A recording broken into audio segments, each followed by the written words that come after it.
The following is a conversation with Dr. Isaac Roth, a string theorist specializing in theoretical physics, particularly string theory. Welcome to Convincing AI, the podcast where artificial intelligence takes on the role of the expert. Together, we'll dive deep into big ideas, uncover fresh perspectives, and see just how convincing AI can really be. And now, onto our conversation.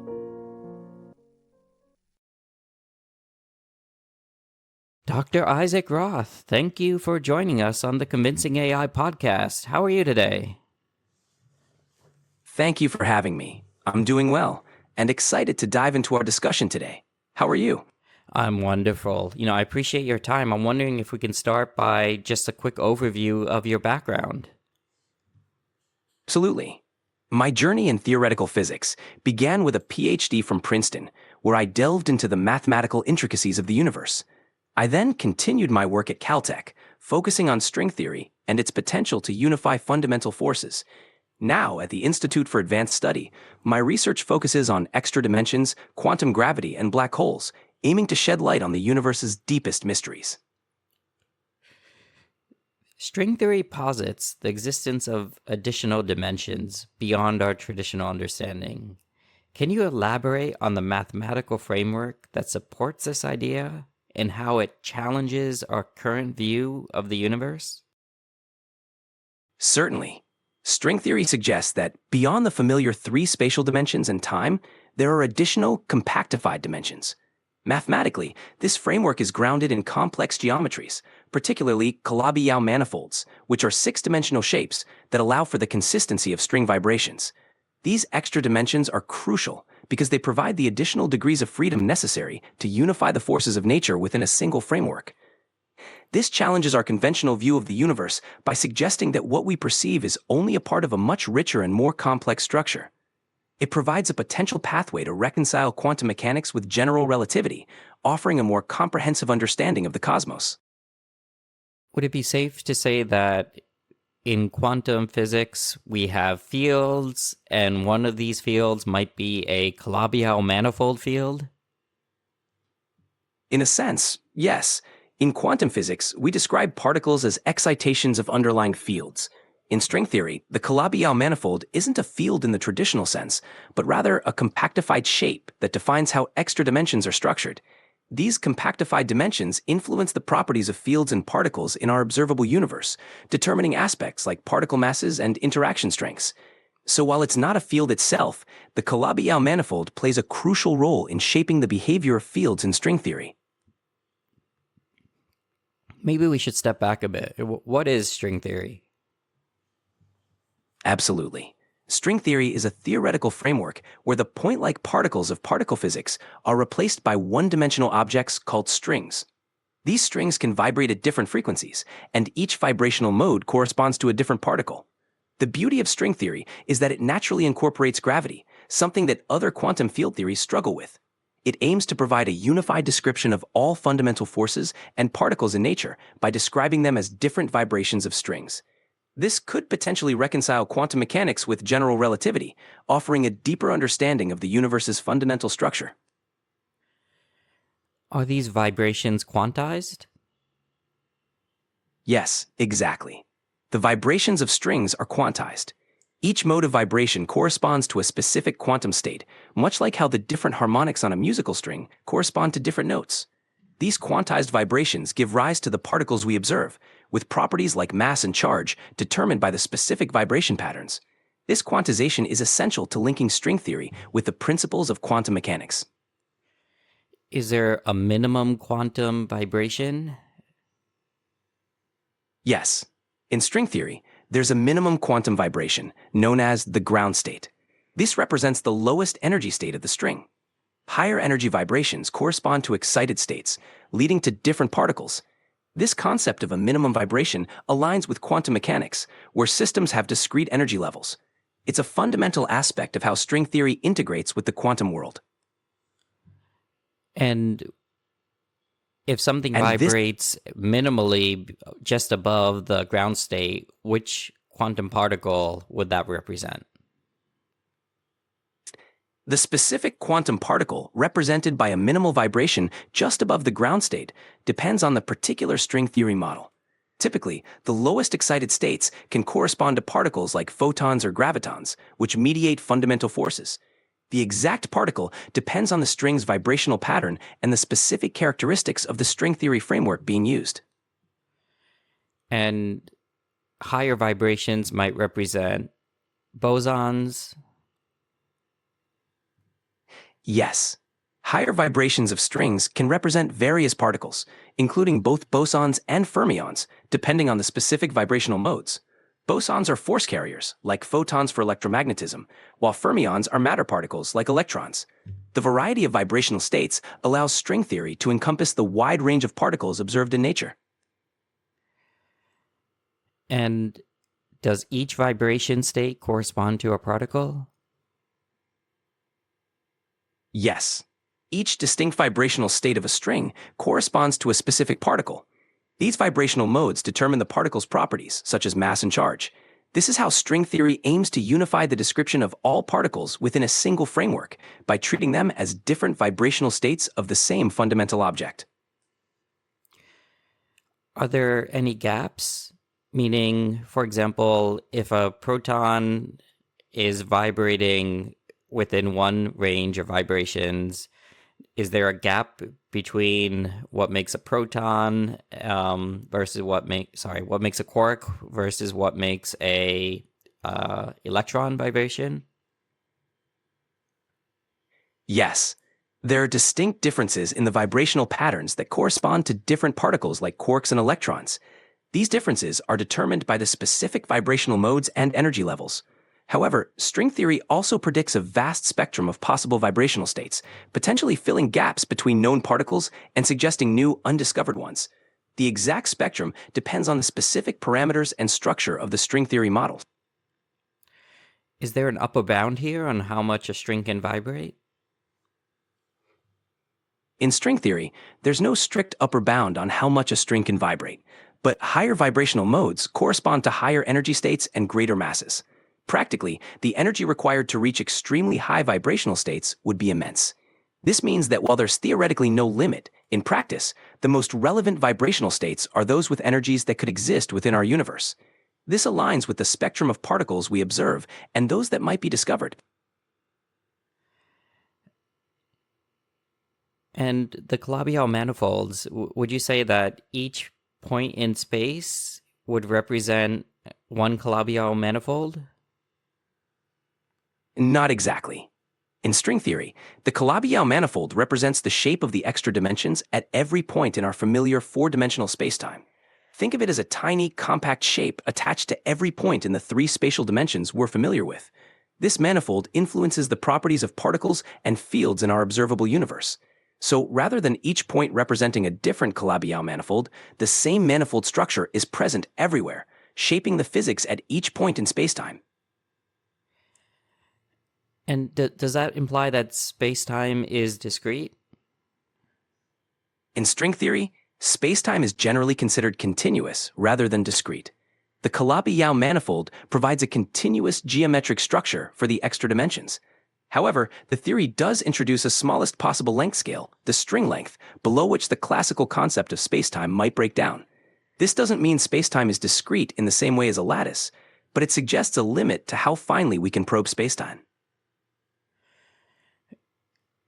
Help me understand this a bit. So imagine a Calabi-Yau manifold was the shape of a sphere for simplicity, and we had each point in space-time filled up with all of these spheres. Wouldn't these spheres be of discrete size? I see what you're getting at. While the Calabi-Yau manifold can be visualized as a complex shape at each point in spacetime, these shapes aren't discrete in size. Instead, they continuously fill the extra dimensions. The string length provides a natural scale, but the Calabi-Yau shapes themselves are continuous and smoothly varying. They influence how strings vibrate, but don't imply a discrete spacetime structure. So while each point in spacetime has an associated Calabi-Yau shape, this structure is smoothly integrated with the continuous nature of spacetime. How does that work? For example, if I have 1 cubic centimeter of spacetime, you're saying there's an infinite amount of Calabi-Yau manifold points at each point in this 1-inch cube? In that 1 cubic centimeter of spacetime, each point indeed has its own associated Calabi-Yau manifold. However, it's not that there are an infinite number of separate manifolds, but rather that the same manifold structure exists at every point. Think of it like the air in a room. Every point in the room has air, but it's a continuous, uniform presence. Similarly, the Calabi-Yau structure is continuously present throughout spacetime, influencing the properties of particles and fields at every point. And the Calabi-Yau structure, you said it supports compacted dimensions. Can you describe that in more detail? Sure. The Calabi-Yau structure is a specific geometric shape that represents the extra, compactified dimensions in string theory.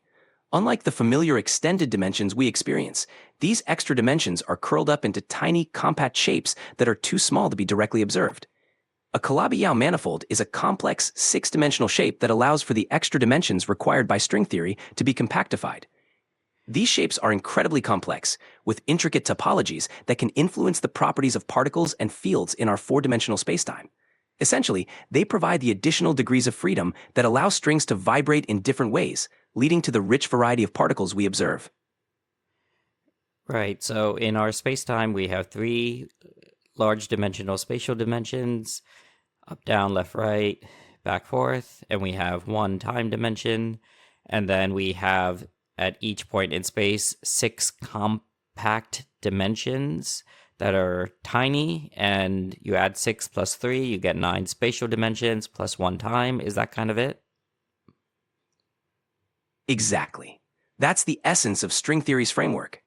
Our familiar spacetime consists of 3 large spatial dimensions and 1 time dimension, while the extra 6 dimensions are compactified into tiny shapes like Calabi-Yau manifolds.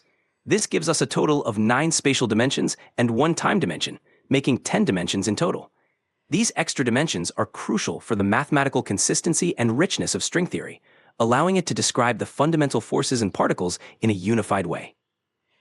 And why 6 compacted dimensions? Why not 7 or 5? The choice of 6 compactified dimensions comes from the requirement of mathematical consistency in string theory, specifically superstring theory, which is a version of string theory that incorporates supersymmetry, requires 10 dimensions, 9 spatial dimensions, and 1 time dimension to be free of anomalies and inconsistencies. 6 compactified dimensions emerge naturally as the right number to achieve this consistency, allowing for the complex geometries needed to explain particle properties and interactions. It's a delicate balance that makes the theory work. What's supersymmetry? Supersymmetry is a theoretical framework that proposes a symmetry between 2 fundamental types of particles, bosons, which mediate forces, and fermions, which make up matter. In supersymmetry, each particle has a superpartner. For example, for every fermion, there's a corresponding boson and vice versa. These superpartners help address several issues in particle physics, like stabilizing the mass of the Higgs boson and providing a candidate for dark matter. In string theory, supersymmetry is essential for mathematical consistency and helps unify the forces in particles. It also predicts new particles that could be discovered in future experiments. It's my understanding that the Large Hadron Collider was looking for evidence of supersymmetry. Has it found any such evidence? As of my last update in 2023, the Large Hadron Collider, LHC, hasn't found definitive evidence of supersymmetry yet. Despite extensive searches, no superpartner particles have been observed so far. This has led physicists to reconsider or refine supersymmetry models, or explore other theories. However, the LHC continues to explore higher energy ranges, and future experiments might still uncover evidence for supersymmetry or other new physics. The fact that we haven't seen anything yet from LHC, has that lowered your credence in the ability of string theory to provide our understandability of the universe? While the lack of direct evidence for supersymmetry from the LHC has been a challenge, it doesn't necessarily diminish the overall credibility of string theory. String theory is a broad and flexible framework that encompasses many possible scenarios. the absence of superpartners might suggest the need to refine our models or explore alternative explanations. Moreover, string theory offers insights into areas beyond what the LHC can probe, like quantum gravity and the early universe. So, while experimental results are crucial, the broader potential of string theory continues to drive research and exploration. Could a criticism be that string theory is so broad and flexible that no matter what experimental evidence shows, string theory could be bent and twisted to line up with whatever current evidence persists? Yes, that's a common criticism. Critics argue that string theory's flexibility can make it difficult to falsify, as it can adapt to various experimental outcomes. This adaptability can be seen as a strength, but it also means the theory lacks specific, testable predictions that could definitively confirm or refute it. This makes it challenging to assess string theory's validity in the same way as more experimentally grounded theories. Nonetheless, string theory's mathematical elegance and potential to unify all fundamental forces keep it a significant area of research. Scientists continue to seek ways to derive unique, testable predictions from the theory. So, what unique testable predictions are currently on the table? All right, let's delve into one at a time. One promising direction is the search for cosmic strings. These are hypothesized one-dimensional topological defects in spacetime, predicted by some string theory models. If they exist, they might be detectable through gravitational wave experiments or precise astronomical observations. Discovering cosmic strings would provide significant support for string theory and offer a tangible, testable prediction. Okay, well, what else you got? Another avenue is studying primordial gravitational waves. String theory suggests specific patterns in these waves from the early universe. Detecting such patterns could provide evidence supporting string theory's predictions about the universe's initial conditions. Okay, what's next? Another promising area is axions and other light particles predicted by string theory. These particles could be detected through precision experiments in particle physics or astrophysics. Finding them would support string theory and offer insights into dark matter. Any others? Yes. There's also research into the particle spectrum at very high energies. String theory predicts new particles and resonances that could be observed in future high-energy experiments, potentially beyond the reach of the LHC, but accessible with more powerful colliders in the future. These efforts highlight the ongoing quest to make string theory empirically testable. So, cosmic strings, gravitational waves, axions, new particles at high energies, these are all potential possibilities? Exactly. These avenues represent some of the most promising ways we might test string theory in the foreseeable future. Each could provide valuable insights and potentially groundbreaking evidence for the theory. Your research has implications for unifying fundamental physics and the forces of nature. How do you envision string theory contributing to a deeper understanding of gravity, particularly in contexts like black holes? String theory offers a unique perspective on gravity by describing it through the vibrations of strings, specifically predicting the existence of the graviton, a quantum particle that mediates gravitational force. This approach naturally incorporates gravity into a quantum framework, addressing one of the biggest challenges in theoretical physics. In the context of black holes, string theory provides insights into their quantum nature. For instance, it helps explain black hole entropy and the information paradox, suggesting that information isn't lost but encoded in the stringy structure of black holes. This could lead to a more complete understanding of gravity, spacetime, and the fundamental laws of the universe. Okay, so how does string theory predict gravity? In string theory, gravity emerges naturally from the vibrational modes of strings. Specifically, one of these vibrational states corresponds to a massless spin-2 particle, identified as the graviton, which mediates the gravitational force. This is a significant achievement because it provides a quantum description of gravity, something that traditional quantum field theories struggle with.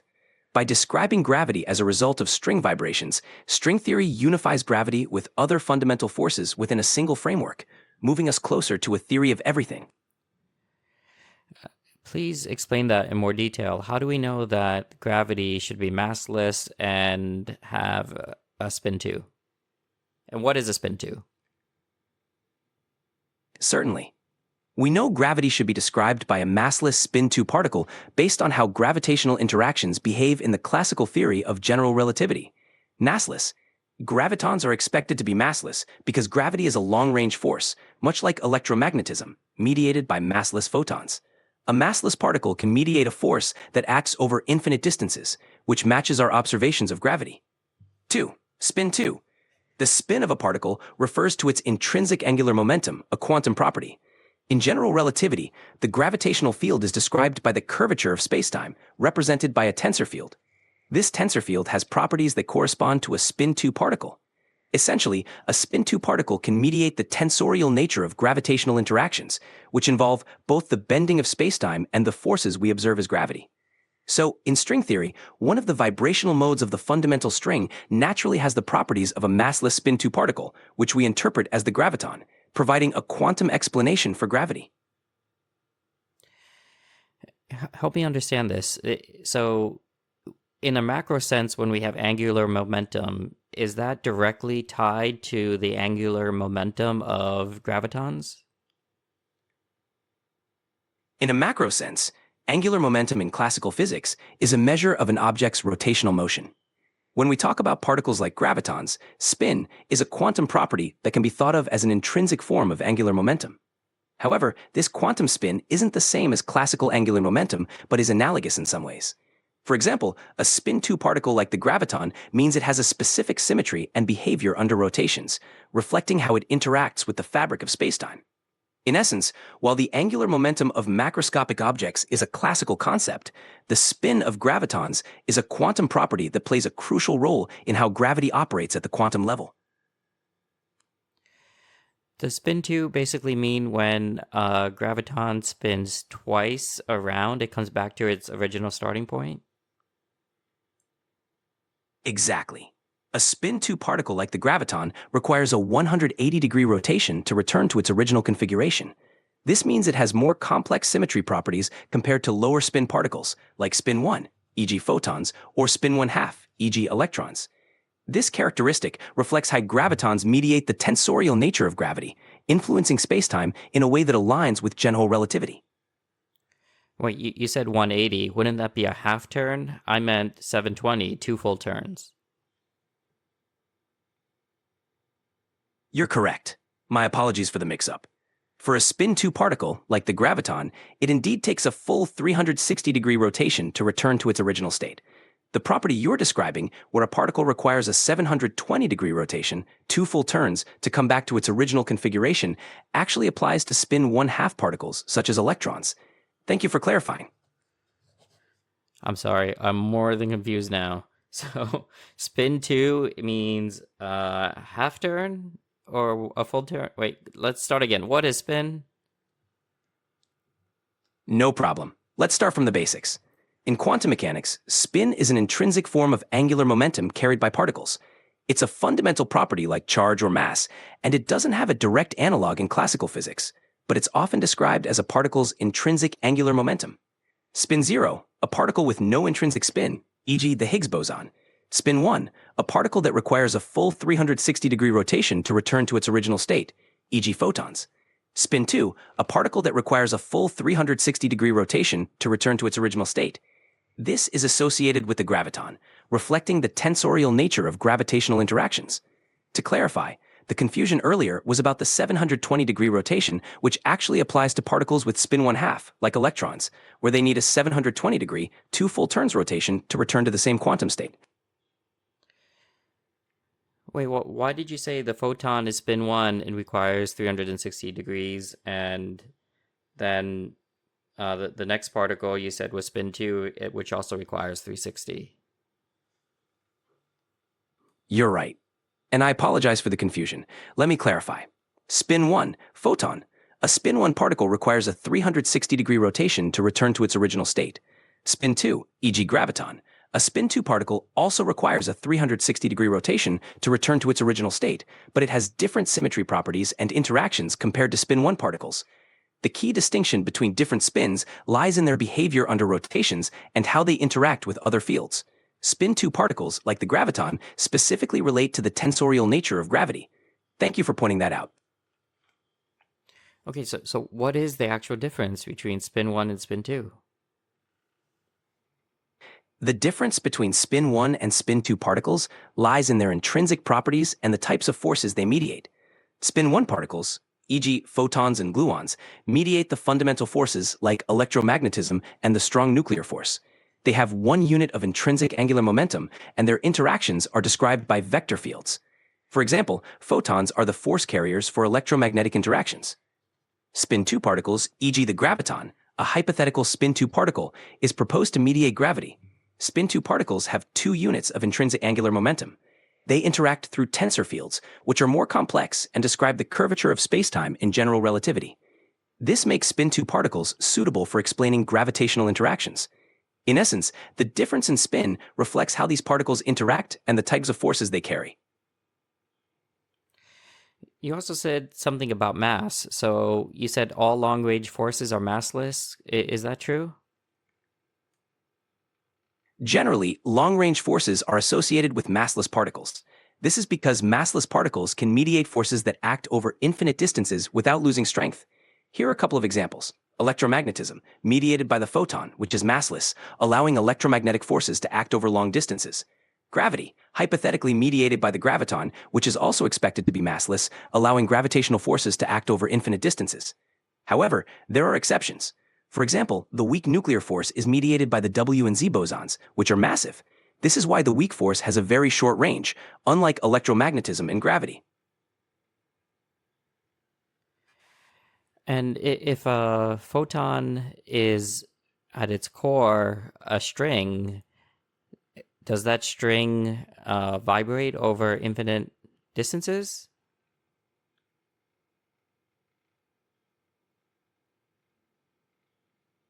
In string theory, the string that represents a photon is a fundamental one-dimensional object. The string itself doesn't stretch over infinite distances. Rather, it vibrates at a specific frequency, and these vibrations determine the particle's properties, such as its mass and charge. The effects of these strings, like the photon mediating the electromagnetic force, can be felt over infinite distances, but the string itself remains a compact, localized entity. It's the interactions and the fields generated by these strings that extend across space, allowing forces like electromagnetism to act over long ranges. So it's not the string that's really moving over infinite distances. The string is becoming excited, therefore vibrating the electromagnetic field potentially over infinite distances.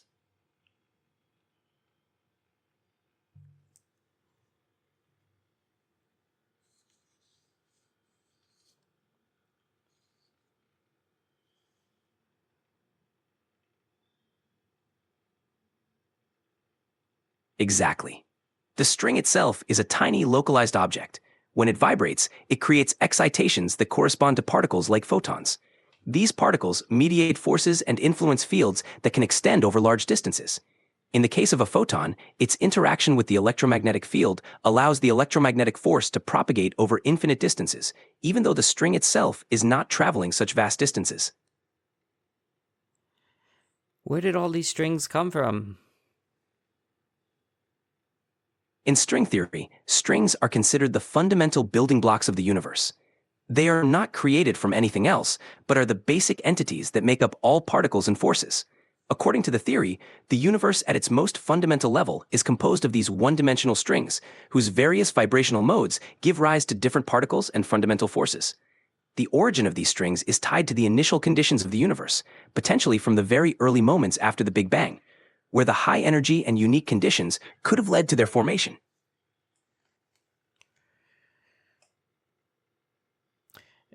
Is it safe to say that in the beginning of the Big Bang, you had all of this energy isolated or concentrated in a very small area, and then it kind of burst outward into all of these strings? Is that kind of it?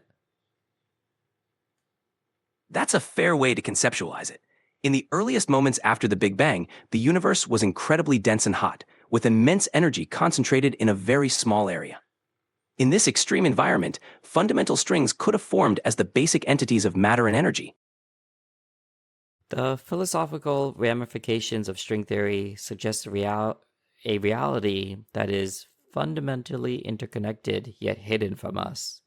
Can you reconcile this complexity with our everyday experiences of the world around us? Certainly.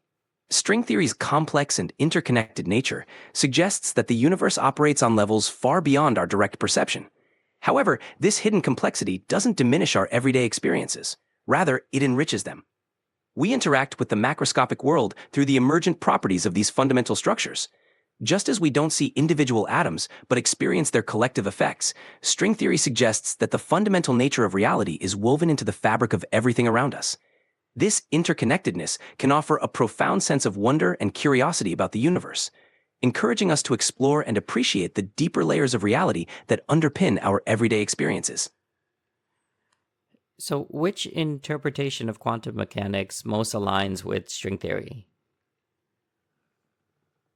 String theory doesn't mandate a specific interpretation of quantum mechanics, but it is generally compatible with interpretations that embrace the probabilistic nature and the idea of a unified underlying reality. The many worlds interpretation is often seen as quite compatible, as it aligns with string theory's multiple dimensions and potential multiverse implications.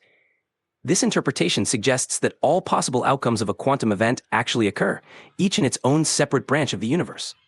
However, string theory is flexible enough to be consistent with other interpretations as well, like the Copenhagen interpretation, which emphasizes the role of the observer and the probabilistic nature of quantum events.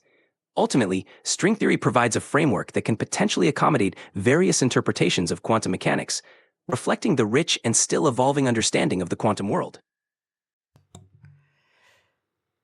In your experience, how does string theory intersect with cosmology, particularly concerning the origins of the universe and the conditions immediately following the Big Bang?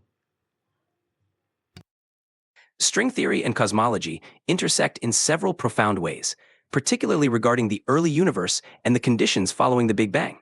1. Early universe. String theory offers a framework for understanding the extremely high-energy conditions of the early universe, where classical theories break down. It suggests that the universe could have begun in a state where strings and higher-dimensional objects, like brains, played a crucial role. 2. Inflation. String theory can provide potential mechanisms for cosmic inflation, the rapid expansion of the universe in its earliest moments. It offers insights into how the universe could have smoothed out and grown from quantum fluctuations in these early stages.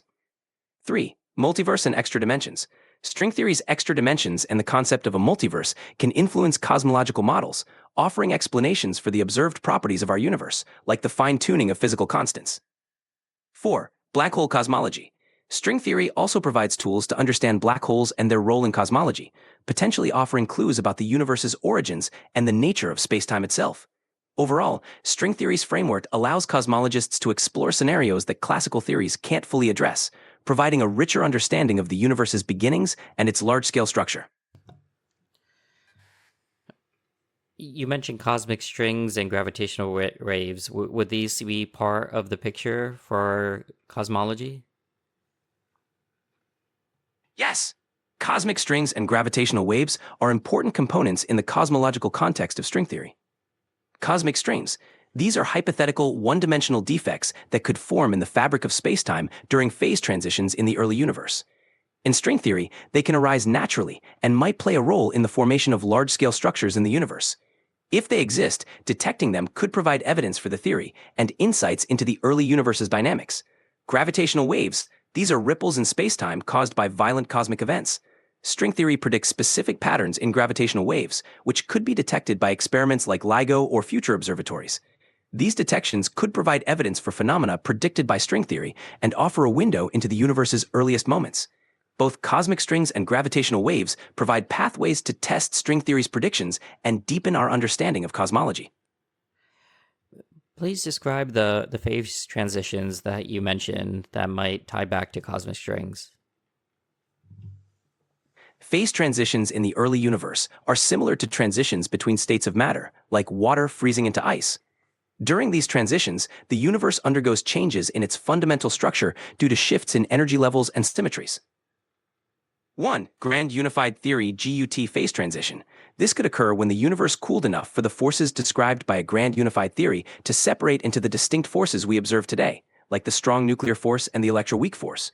This process can create topological defects, such as cosmic strings. 2. Electroweak phase transition. As the universe continued to expand and cool, the electroweak force split into the electromagnetic force and the weak nuclear force. This transition could also generate various cosmological relics, including cosmic strings. During these phase transitions, the symmetry of the universe changes, and defects like cosmic strings can form as the universe settles into a new state. These cosmic strings would be remnants of these early transitions, providing a potential link between string theory and observable cosmological phenomena. So how does a cosmic string differ from a typical string, like a graviton string or an electron string? Cosmic strings and the fundamental strings in string theory are quite different in nature and scale. Fundamental strings. These are the basic one-dimensional objects in string theory that vibrate at different frequencies to give rise to various particles, like electrons or gravitons. These strings are incredibly tiny, on the order of the Planck length, around 10 to the 35th meters, and are fundamental constituents of matter and forces. Cosmic strings. These are hypothetical, large-scale defects in spacetime that can form during phase transitions in the early universe. Unlike fundamental strings, cosmic strings are macroscopic objects, potentially extending for vast distances across the universe. They are not fundamental particles, but rather topological defects, similar to cracks that form when water freezes into ice. While fundamental strings are the building blocks of particles, cosmic strings are large-scale structures that could influence the evolution of the universe, offering different insights into cosmology and fundamental physics. But what is the cosmic string made out of if it's not made out of what the regular strings are made out of? Cosmic strings are not made of the same stuff as fundamental strings in string theory. Instead, they are theoretical topological defects that form in the fabric of spacetime itself. During phase transitions in the early universe, when different regions of spacetime cooled and settled into different states, cosmic strings could have formed as kinks or cracks in the fields that define the universe's structure. Think of them as highly dense, narrow regions where the energy is concentrated, creating a line-like structure with immense mass and tension. These properties make cosmic strings distinct from the fundamental strings of string theory, and they are considered defects in spacetime rather than fundamental building blocks of matter. So, like a long crack in space-time would be like a crack in the Calabi-Yau manifold structure of spacetime? That's a good analogy. Cosmic strings can be thought of as defects or cracks in the fabric of spacetime, much like how cracks can form in a solid material when it undergoes a phase change. However, these cosmic strings are not directly cracks in the Calabi-Yau manifold itself, but rather in the larger four-dimensional spacetime we experience. The Calabi-Yau manifolds are compactified extra dimensions in string theory, and cosmic strings form within the broader spacetime. These defects arise from transitions in the fields that permeate spacetime, not from the compactified dimensions themselves. So, while both concepts involve the structure of spacetime, they operate at different levels of the theory. Is it possible that the Calabi-Yau manifolds give rise to the fields that permeate spacetime? The shape and structure of the Calabi-Yau manifolds influence the properties of the extra dimensions in string theory, which in turn affect the fields that permeate our four-dimensional spacetime. Specifically, the way these extra dimensions are compactified determines the types of particles and fields that appear in our observable universe. This process is known as compactification. The specific geometry of the Calabi-Yau manifolds can determine the characteristics of the fields, such as their types, interactions, and the symmetries they obey. In this way, the Calabi-Yau manifolds play a crucial role in shaping the fundamental forces and particles we observe, effectively giving rise to the fields that permeate spacetime. So if the Calabi-Yau manifolds had a different structure, it might imply different fields. Exactly. If the Calabi-Yau manifolds had a different structure, the properties of the compactified dimensions would change, leading to different fields and particle properties in our observable universe. This means the types of particles, their masses, charges, and the nature of the fundamental forces could all be different. This concept is a key part of string theory's landscape, where a vast number of possible Calabi-Yau shapes could correspond to different vacua or versions of the universe. This is sometimes referred to as the string theory landscape, which includes a vast number of possible solutions, each potentially describing a different way the universe could be configured. In essence, the structure of the Calabi-Yau manifolds plays a critical role in determining the physical laws and constants that govern our universe. Very interesting. I'm glad you found it interesting. String theory and its implications are indeed fascinating topics with profound philosophical and scientific ramifications. Yeah, so you mentioned gravitational waves. Are those waves sensitive to the LIGO experiments, or does LIGO need to be like 10x before those waves become apparent? Gravitational waves are indeed detectable by experiments like LIGO. LIGO has already successfully detected gravitational waves from events like merging black holes and neutron stars. These detections are from relatively strong gravitational wave sources. For gravitational waves predicted by string theory or for more subtle phenomena, more sensitive detectors might be needed. Future experiments, such as the proposed space-based LISA, laser interferometer space antenna, are designed to detect lower frequency gravitational waves that ground-based detectors like LIGO might miss.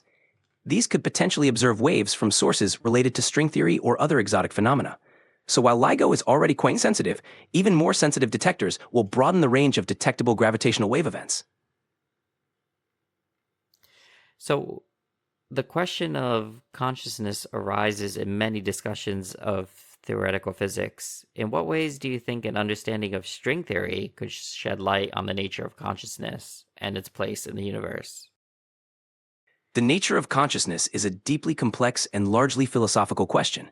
And while string theory primarily addresses the fundamental structure of the universe, it can contribute to the broader understanding of consciousness in a few speculative ways. 1. Interconnectedness. String theory suggests a fundamentally interconnected universe, where everything is composed of vibrating strings and higher dimensional objects. This interconnectedness might provide a framework for understanding consciousness as an emergent property of the universe's complex structure, possibly hinting at a deeper connection between matter, energy, and consciousness. 2. Unified framework. By providing a unified description of all fundamental forces, string theory could contribute to a more holistic view of reality, potentially offering insights into how consciousness fits into the fabric of the universe. It might suggest that consciousness arises naturally from the fundamental laws governing everything. 3. Philosophical implications. While string theory itself doesn't directly address consciousness, its implications for the nature of reality might inspire new ways of thinking about consciousness, encouraging interdisciplinary approaches that bridge physics, philosophy, and cognitive science. Ultimately, while string theory might not provide direct answers about consciousness, it could contribute to a broader framework that helps us explore the relationship between mind and the fundamental structure of the universe. How likely do you think string theory will be proven to be true? Are we at a coin toss, or do you think it's more likely than not? Or is it our best theory, but only has maybe a 20% chance of being proven to be true? Predicting the likelihood of string theory being proven true is challenging. Currently, string theory is one of the most promising frameworks for unifying all fundamental forces, including gravity, into a single theoretical model. However, it is still a highly theoretical construct with limited direct experimental evidence. Some factors to consider: the theoretical strength. String theory's mathematical elegance and its potential to unify the fundamental forces make it an attractive candidate for a theory of everything. Lack of empirical evidence. Currently, there is limited experimental evidence directly supporting string theory, making its validation uncertain. Alternatives: there are other competing theories and approaches in theoretical physics that might also provide answers to these fundamental questions.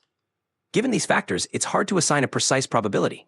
Some physicists are optimistic and believe it's more likely than not, while others are more cautious. It remains a powerful and compelling framework, but its ultimate validation depends on future theoretical developments and experimental discoveries. So where do you come out? String theory is a fascinating and promising framework, but its validation remains an open question in the scientific community. It's exciting to see how future research and discoveries will shape our understanding of the universe. Yeah, I find that very insightful. So, Dr. Isaac Roth, I have just a few more questions. I know you're running out of time, but is that okay? Of course, I'm happy to answer your questions. Please feel free to ask. Speculation plays a big role in theoretical physics. If you could describe a scenario where string theory has created a tangible impact on technology over the next few decades, what would that look like?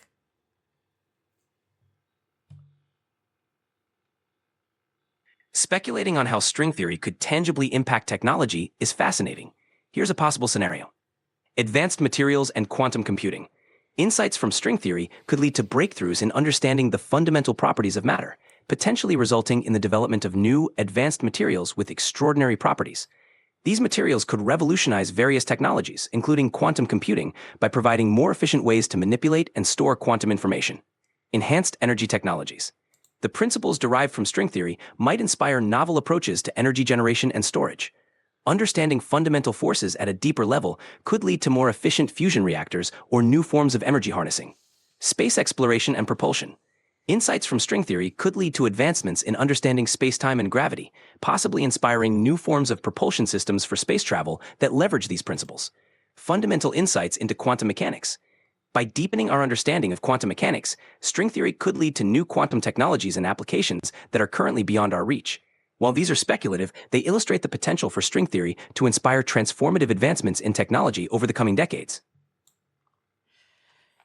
As you know, collaboration is crucial in scientific research. Can you share an instance where interdisciplinary collaboration led to a significant breakthrough in your research or a shift in perspective regarding string theory?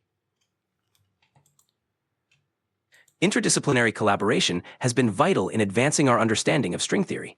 One notable instance was when I collaborated with condensed matter physicists. Their insights into phase transitions and critical phenomena provided new perspectives on how to model certain aspects of string theory. For example, by applying techniques from condensed matter physics, we gained new insights into understanding the behavior of strings in highly curved spacetime and black hole entropy. This cross-pollination of ideas led to a significant breakthrough in understanding how information is preserved in black holes. Such interdisciplinary efforts highlight how combining expertise from different fields can lead to new perspectives and advancements in string theory. And what would you say is the nature of reality if string theory accurately describes our universe? If string theory accurately describes our universe, the nature of reality would be profoundly intricate and interconnected. Here are some key aspects. 1. Fundamental building blocks. At the most basic level, everything would be composed of tiny, vibrating strings or higher dimensional objects like brains. The different vibrational modes of these strings would give rise to all particles and forces. 2. Extra dimensions.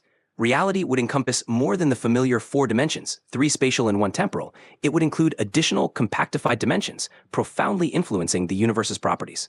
3. Interconnectedness. The theory suggests a deeply interconnected reality where all particles and forces are unified under a single framework. This interconnectedness might reflect a more holistic view of the universe. 4. Quantum gravity. String theory provides a framework where gravity is naturally integrated with quantum mechanics, potentially resolving long-standing conflicts between these two areas of physics. 5. Multiverse.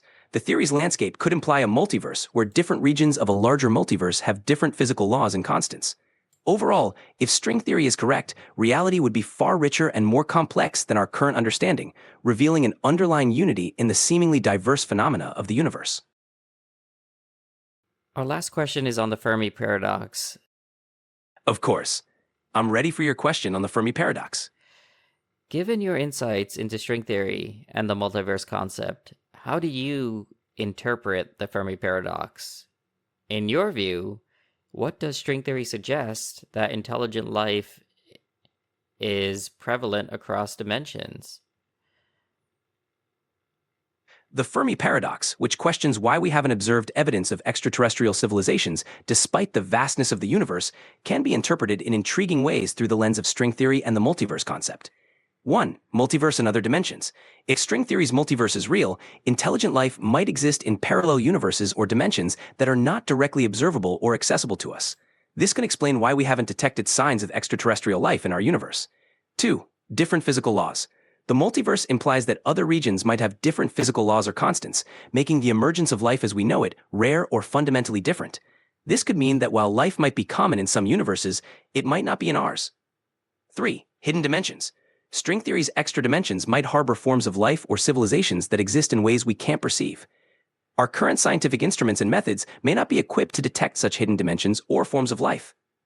In essence, string theory suggests that intelligent life could be widespread but not necessarily in forms or locations we can easily detect, providing a unique perspective on the Fermi paradox. Dr. Isaac Roth, I want to thank you so much for your time today. You're very welcome. It was a pleasure discussing these fascinating topics with you. If you have any more questions in the future, feel free to reach out. Thanks for the great conversation.